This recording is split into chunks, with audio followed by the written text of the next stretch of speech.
One of the problems with having a traditional kind of lawn and bush shrub type landscape is that it's very resource intensive. In most places in California, a lawn requires far more water than comes out of the sky in rain.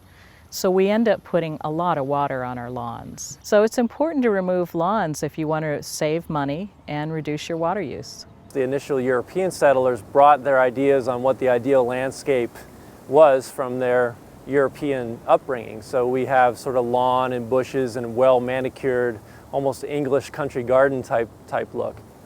There still is perception that that's the ideal landscape. An ocean-friendly garden, river-friendly garden are basically landscapes that have multiple benefits. They're more appropriate in terms of our resource constraints and also adapted to our climate. An ocean-friendly garden is what we call a garden that applies CPR to the landscape so that we can revive our watersheds and oceans. CPR in our case stands for conservation, permeability, and retention. Holding on to water is not only good for preventing water rushing off the property, carrying pollutants with it, but our soil can act like a rain barrel. It holds on to water for plants to tap into during the dry period. Building an ocean-friendly garden is not that hard. So we're here at Dave's house. Dave, what do you want to do here? I want to kind of get rid of the lawn and do something more drought tolerant, native, California plant resistant type of thing. Well, the first step we're doing is assessing the site. This roof doesn't have rain gutters, it's sheeting off the roof. So just for those who are not intending to put rain gutters on, where water falls off the roof, make sure that you have something to soften that, because you can get scouring or kind of eating away at whatever you have there, mulch, or whatever. So we recommend either plant material to soften the fall or maybe something hard like rocks or gravel or something of that. And then a slight slope away from the house so that we don't concentrate water next to the foundation. That's not a good thing. So in this case, the water is going into a swale, which is just a low point. Everybody knows the 3 R's, reduce, reuse, recycle. For water, it's the 3 S's, slow it, spread it, sink it. And so we want to slow water down by having it go in a kind of a curvy way, like a stream. Then we're going to remove the grass, because in this case the grass is not really being used and it's compacted. So Dave, what we're going to do first is we're going to see if our soil is compacted. Okay. Because without good air and water flow, the plants aren't going to survive. Right. Okay, so we're going to dig a hole to find out whether it is compacted. We want to do it about the depth of the shovel. Okay, Dave, let's go ahead and fill our hole. We're checking our hole to see how much water has gone down. Right. It looks like it's about 1/3 of the way. So it looks like we have a little compaction. If it drains in about half an hour, we're okay. But if it's not, we need to loosen the soil. Next, we're going to begin the process of sheet mulching. So we've removed the grass, we've loosened the soil.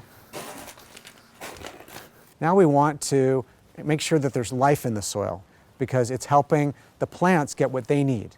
So we want to support the life in soil. And that could be some good healthy compost. Then we're putting down a layer of paper. And the reason for the paper is to block sunlight from re-sparking the growth of the grass that we've taken out, because there's still some roots left over.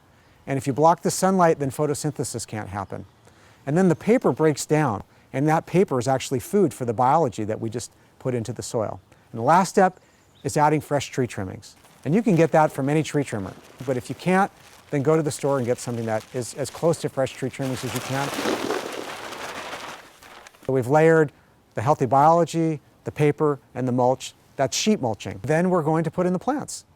There's a lot of drought-tolerant plants that are California-friendly that we can use in our gardens.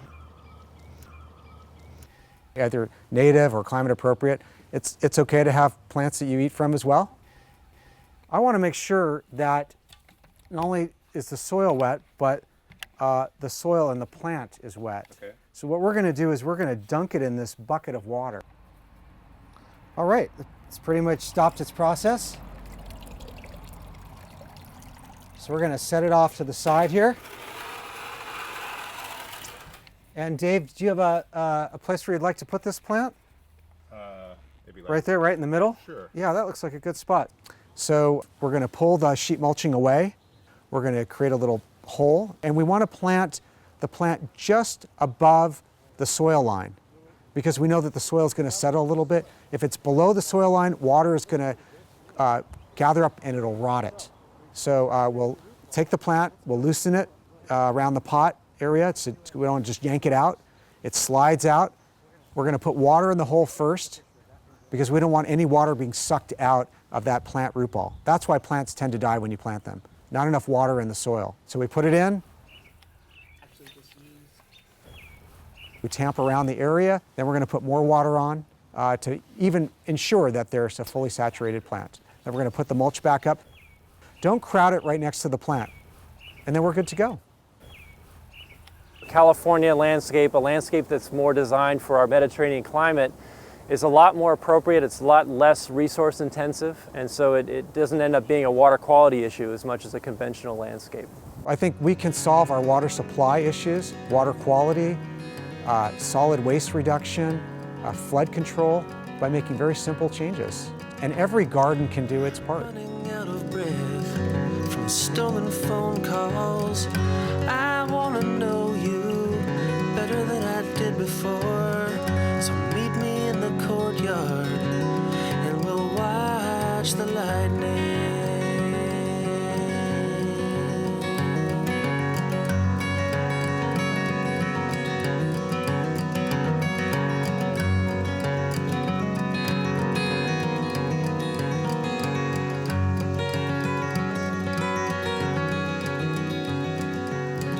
They say the straightest ground is the warmest bed. So me and Queen Sylvia, we're headed west.